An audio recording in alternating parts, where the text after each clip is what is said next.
It's time for DC Designs to bring light to what's happening at their studios. Welcome back to the channel, guys.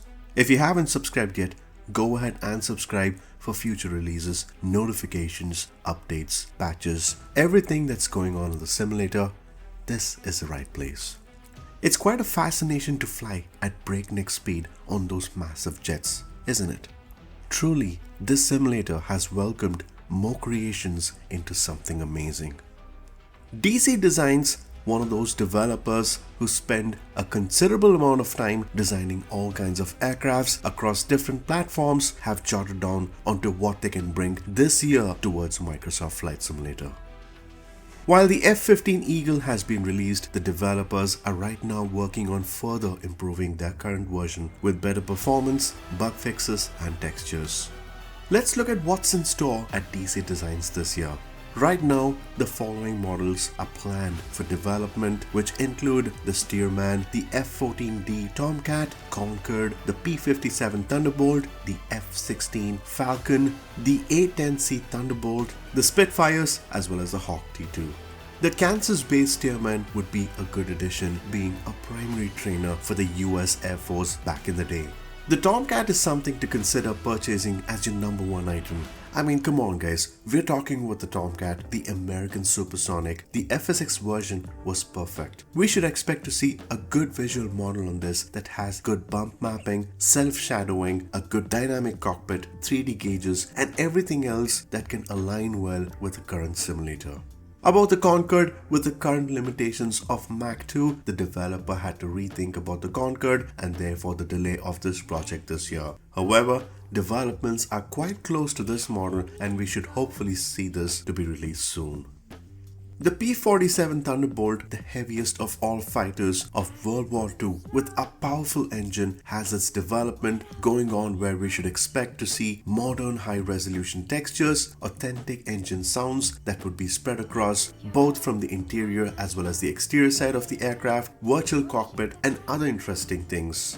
The F-16C Falcon, by the way, is an ongoing development which is going on quite well. However, the F-16D twin version is in the making along with a good virtual cockpit. While the A-10C Thunderbolt is perfectly capable of being integrated in the simulator, DC Designs have yet to begin working on the virtual cockpit within this model. Looking at the Spitfire, the pack should contain an Mk9 with the Merlin engine, while the Mk14 Spitfire model would come with the Griffon engine.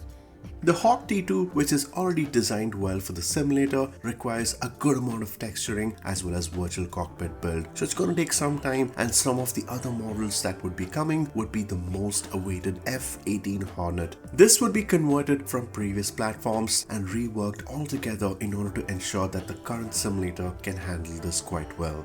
DC Designs want to make sure that they can completely focus on each model at a time to get the package right and move towards the next model.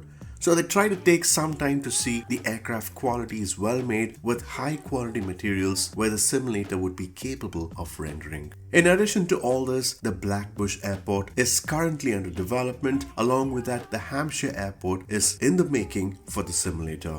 It's good to know that there are further developments going into the F-15 Eagle, as many fixes will be coming along across this model, as numerous existing bugs occur for the model type, which include bugs based on gauge performance issues in the cockpit, canopy reflections, missing cameras in the cockpit, liveries not being displayed on a few models of the F-15, engine start issues, the canopy that could open in mid-flight, landing gear level, and many more. They plan on addressing issues on different phases, where phase 1 would address textures, resolution, UV maps, cocktail modeling, MFD displays, and more. When DC Designs get more time towards addressing all these issues based on different phases, it gives them more ideas on how further they can implement the current existing model. In the same manner, phase 2 would address the next level areas that could be more focused towards cockpit modeling, further improving textures, bug fixes, and many other developments.